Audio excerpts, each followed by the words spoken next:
you're a young Syrian mom, you work in America, you have a job, your kids go to school, and you are going to lose your TPS. You're going to lose your status. This statement is a slap in the face to the victims of Islamist violence.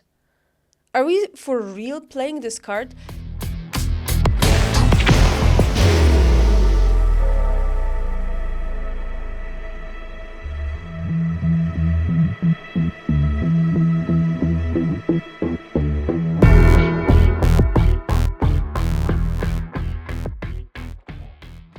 At the beginning of November, German Chancellor Friedrich Merz stated that for Syrians living currently in Germany, the reason for applying for asylum no longer apply.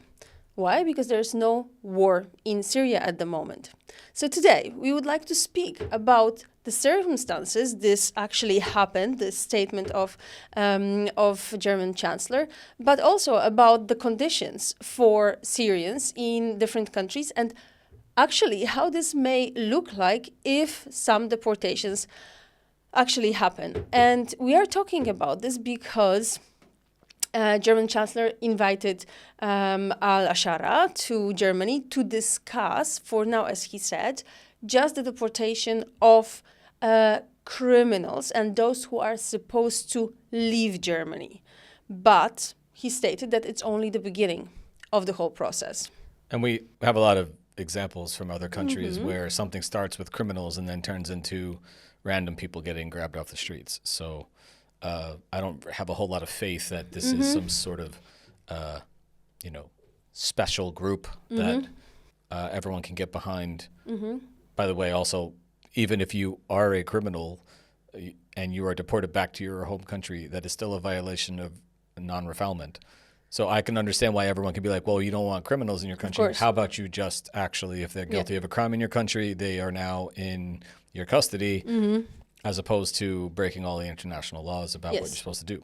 But I really have to start with it because I really want everybody to understand what number of people we are talking about. Yeah. So those people who at this moment have been rejected and have received this paper that they have to leave Germany because they already used all the possible legal ways, this is 900 people. 900 people with rejections, because we have to remember that the approval rate in Germany for Syrians is 99%. 99% of them receive asylum because they simply deserve asylum and there are no major problems with them. So we're talking about 900 people, and out of those 900 people, 55 have been identified as dangerous criminals or criminals. Okay? So it's a massive topic right now in Germany for political reason. It's not an issue. It's not a scale issue. It's purely a political matter at the moment. 900 who are supposed to leave for a gigantic country like Germany, 55 of which are apparently criminals. Apparently Skittles is popular in Germany too. I want to also make at the beginning this remark that even though Friedrich Merz stated what he stated, that Syrians should start being sent back to their country, his Minister of Foreign Affairs, Johann Wadephul, he visited Syria actually, and on his way back asked by journalists about his opinion on this matter.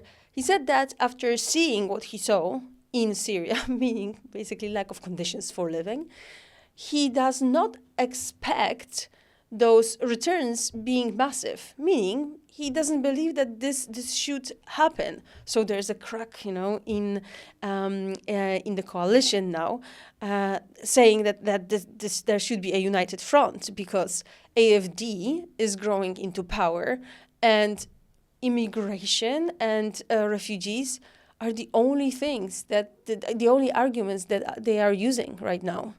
So the government has to come up with something, regardless whether this is an actual problem or not. But how haven't the voters in all of these countries caught on to the fact that this is a bunch of bullshit and that they're just sensationalizing issues to pick up votes. And now you got everybody in the middle and the left tacking to the right so they could not get destroyed. We were talking about this in the Afghan episode about these voters were never for you. They were outside your tent and they're never coming in. They're trying to kill you. They're trying to burn it down. So why are you going to like undo your own moral high ground and throw away the rule of law if you then want, what are you going to stand on afterwards? Yeah. Are you switching parties? Are you switching allegiances? Are they fighting for a spot in the AFD? Like, what is it? That's such a political game at this moment because you know what Alice Weidel said in response to what Wadephul said about the conditions in Syria. He is merely stating what is actually happening, how the country looks like, and that it will be very hard for people to live there.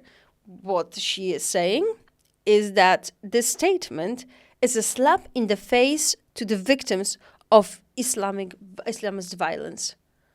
Are we for real playing this card? It puts fuel on this fire of hatred and antagonizing people. And we're talking here about the inhuman conditions right now after this long war in Syria versus people who were victims of some Islamist attacks. And it's such a simple connection that they're trying to make because many Syrians are Muslims. They are the Islamist violence victims. That makes no sense. For people, it's a very simple association, which is also so not true. Yeah, but this is what they do. They grab onto something simple, and then everyone runs with it, and then that becomes fact, even though it's not true. But, we have to maybe dust off the thing from Greece and ask her if she's been to Aleppo. Yeah. Right? Yeah, And absolutely. the answer is no, she has not. So if she was there, what would she say about what she saw? And Exactly. I doubt she would want to go there for vacation, and I doubt that she would really want to do a live from there to talk about how bold she is. And I don't really understand why all of these politicians are suddenly assuming that it's safe to go back to Syria simply because hostilities have ended. The place is completely devastated. It's a decade of war. Yeah. More than a decade of war. It's insane. Did they give them anything yet to rebuild? Yeah. What are you sending people back Exactly. to? And if I may, I would just like to advertise our own episode. It was season 4, episode 17, with Abdulaziz Dukan, who is a friend and who's Syrian, currently living in Belgium, who returned to Afghanistan, to Syria a few months after Damascus was liberated. And it's such a powerful story. He presents what he saw, how people live, and how the largest dream right now is not necessarily about democratic elections, but about having power for several hours a day. Please watch it. Watch it, not only listen to it, because there's a really great footage that Abdulaziz shot with his drone in the destroyed Syria. Yeah, but nobody can. In all this time, I think we have young nieces and nephews, and all of them have seen this footage, and they've seen it their whole life. Actually, they've seen nothing but destroyed Syria. I still remember how close I was to going to Syria in 2009, and then was like, oh, I had this idea that I'll go next year, and now it's gone. It is gone. And just from an outsider's perspective, that's terrible to see and witness. But if you are from there. And now you've spent a decade of your life, perhaps formidable years, living somewhere else.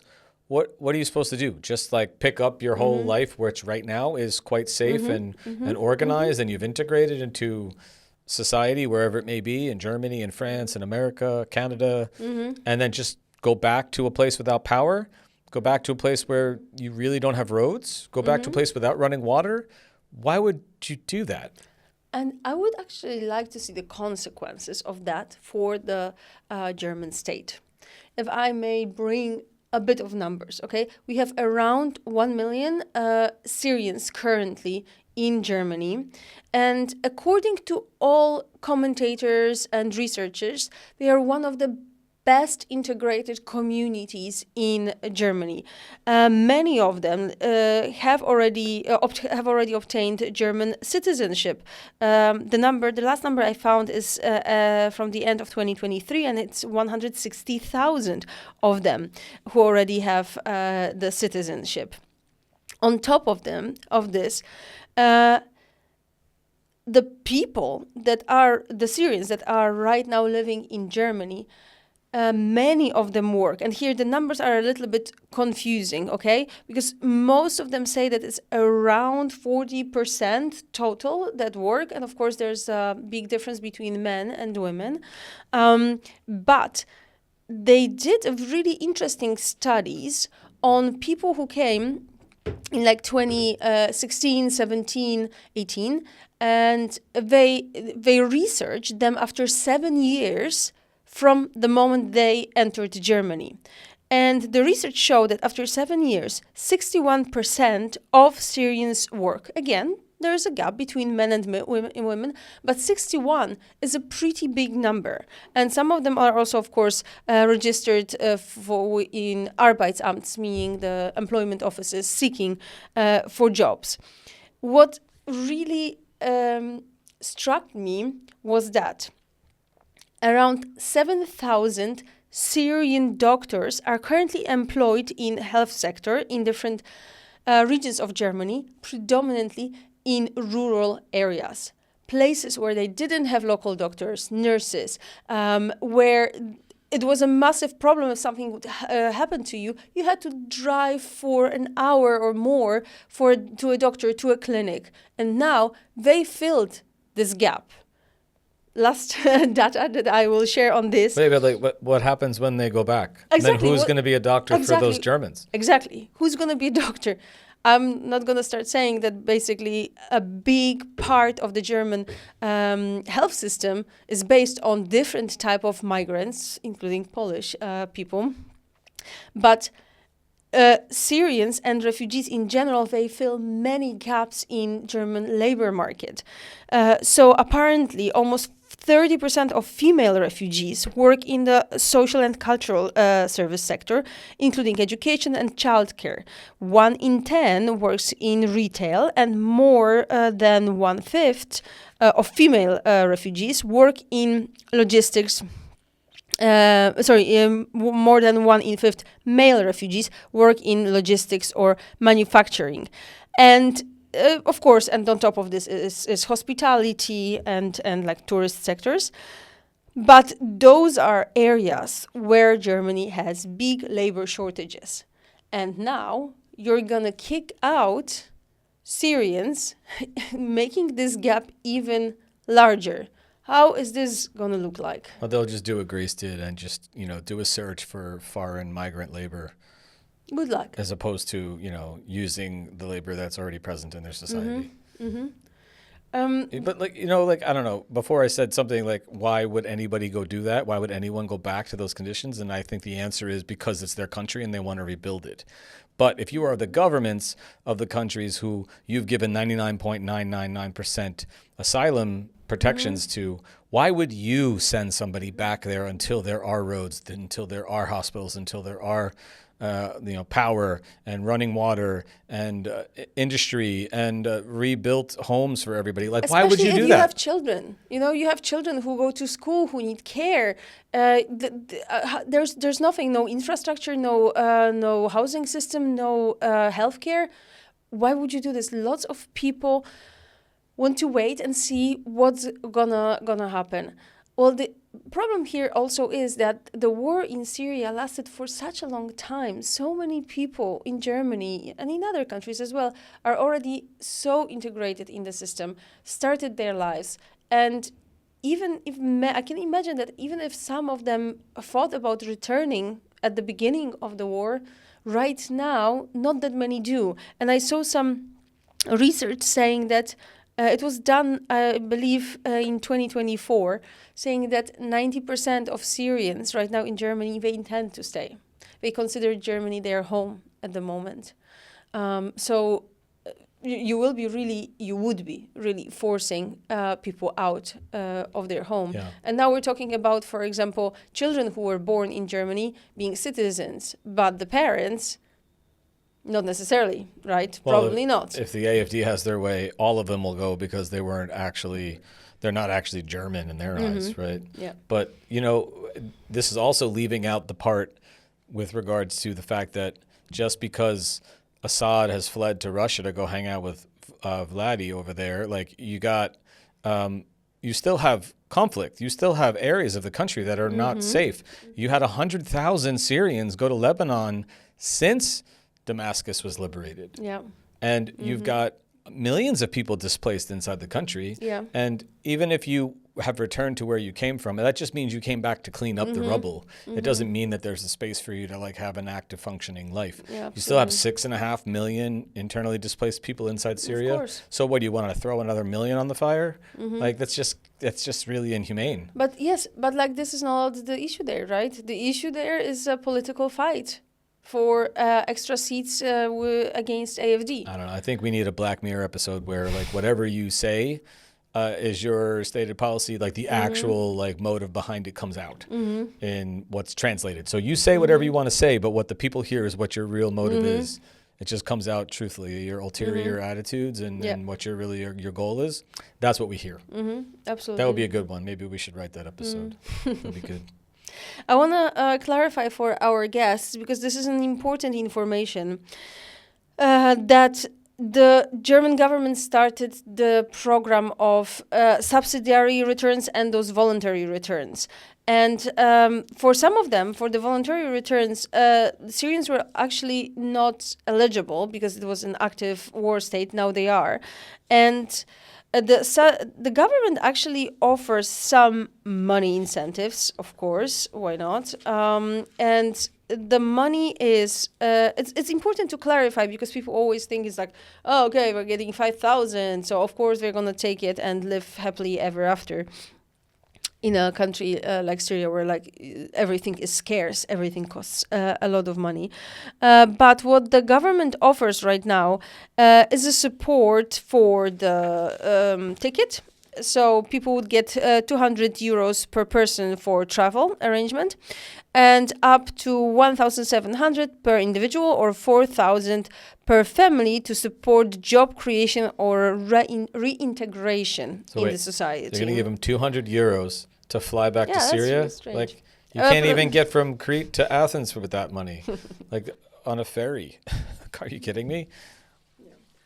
But again, how much money are they going to actually have in their pocket? What cash are they going to have when they walk back in the door and they have to feed their family? How much money are they going to have when they don't have a job?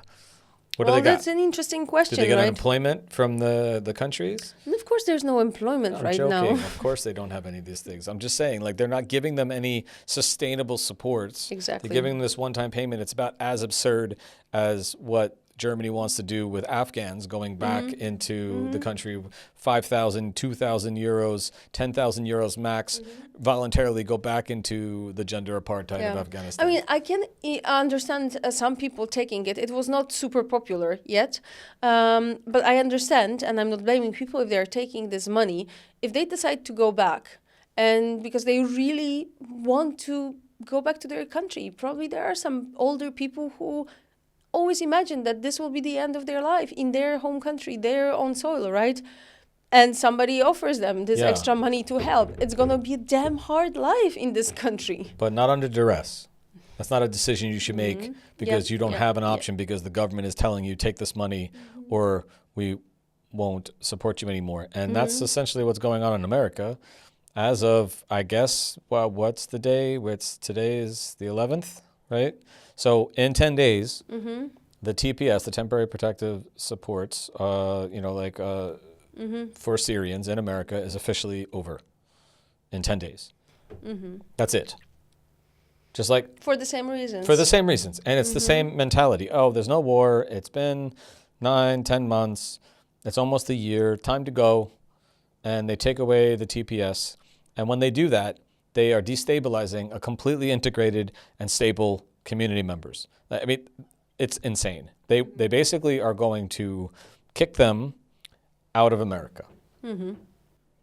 They're not going to like suggest they go. They're going to say, you have to go. Or you have to modify your status to be able to stay. And meaning applying for a visa or getting some option. other approved alternative visa pathway to stay while they've already shut down all these other programs. And on top of that, they're pressuring the employers. So these are employed people. They're fully integrated. They have jobs. They pay taxes. They've been in America for years.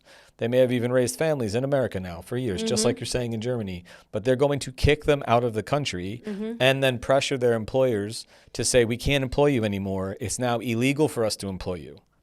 So not only are they going to take away their legal status to be in the country, they're going to take away their actual income. Yes. What? What's wrong with you? And, you know, everybody's rushing with this decision so much. And Germany basically suspended the right to asylum for Syrians, meaning stopped admitting and suspending giving the decisions 36 hours after Damascus was taken by al-Ashara. Yeah, it was almost immediate. We didn't even know what to make of them, right? Everybody was talking about al-Ashara's a little bit of a like radical past and stuff like this, and it was immediately suspending. The war is over, done. 36 hours after. Yeah, but they're not really. How much time would you need? So say, just put yourself in the position of, you're a young Syrian mom. You work in America. You have a job. Your kids go to school, and you are going to lose your TPS. You're going to lose your status. And how much time would you need to move back to Syria, or to secure another way of staying in the country legally through a different type of visa? How much time would you need? Just like a lot. Give me a number of days. A year? A You year. think you need a year, right? I would think about a year. At least a year to navigate either this or that. Sure. 60 days. Yeah, you get 60 days. Oh, 60 great. days. 2 months, 2 basically. months. You're so kind. Yeah. And you're destabilizing everybody, and I bet you like ISIS already like, yes. Well, this is the crazy thing that's going to happen now. Can you imagine it? Because it's very, very plausible that before the year is over, that you will now start seeing ICE agents going into Syrian communities in America to grab people who have now lost their status and to forcibly deport them. So this is insanity. It is really insanity. And you can't even really challenge it in the courts because it takes too long.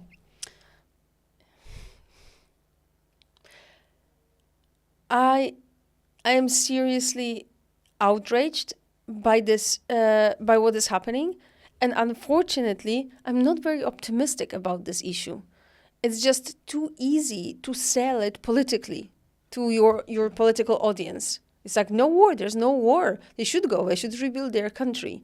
And it really, the really annoying part here for me is that it goes even against your national interest, meaning your economy. That's not your economical interest, Germany, to kick out Syrians. It really is not. You're going to have those shortages. We'll have more problems. And this is just one thing. Here, it's politics over policy. What we really need right now is policy over politics. We need people over policy. People over policy and politics. I mean, this is ridiculous. But what we're getting is normalization of, international relations.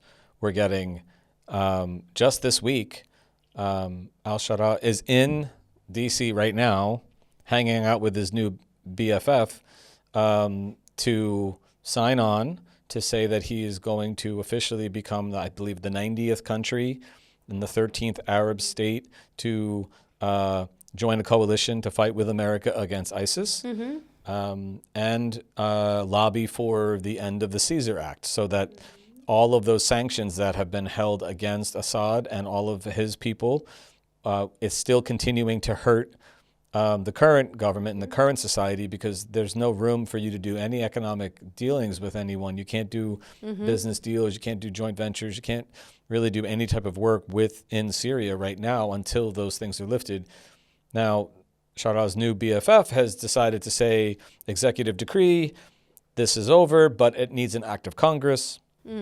So See how that works out, because now everyone's trying to like angle to get their little bit and piece in there, and they want clarifications, they want protections, they want guarantees that Syria will have a normal, non-violent relationship with Israel. They're trying to like yank all of the areas into this scenario. Meanwhile, you know, like the scenario between Israel and Syria is super tense right now, and you still have all sorts of violence going on in the Golan Heights, cross-border strikes, all sorts of crazy things. They're trying to get al-Sharaa to join onto the Abraham Accords. They're trying to get all sorts to wring all sorts of things out of the deal. But simultaneously, and he's arguing, Trump is arguing that this country needs help. And without this type of assistance, without this type of a lifeline, these people will not be able to rebuild their country. We can't rebuild the country without this ending. It's true. So he's now put a moratorium. I think 180 days he wants this thing to be canceled, but then that still leaves 90 days, 3 months before you can get Congress to act on that. It took them longer. How long does it take them to just put the government back into action? Yeah. But during that time period, they're already going to kick all the people out. So if you're trying to say that the government of Syria needs us to lift all sanctions and get the UN Security Council to get everybody, including Sharaa, off of the terrorist watch list so that Syria can rebuild itself, how about you give the Syrian people a chance to wait until that's done before you kick them out? Agree. Everybody, a short comment. This episode is being recorded in the middle of November 2025. You will see it. It will air at the beginning of December. So 2 weeks' time, more or less. Many things can change in between. Hopefully for better. Not very optimistic though. So please have this in mind and follow the news. Hopefully some of the data numbers and research were interesting to you. Yeah, and I maybe the one thing that could possibly change is that Trump stops thinking that Sharaa is a young, attractive guy and a fighter. I don't know. His quotes. I love unbelievable. Absolutely. BFFs. Motivation to help Syria because they young, have a young, attractive guy fighter. Wow. Okay. The world we live in. Exactly. All right. Thank you very much. Another Humanitarian Watch in 2 weeks' time. But remember, there is a regular episode with our experts guests also every week in between the Humanitarian Watch. So stay tuned. See you soon.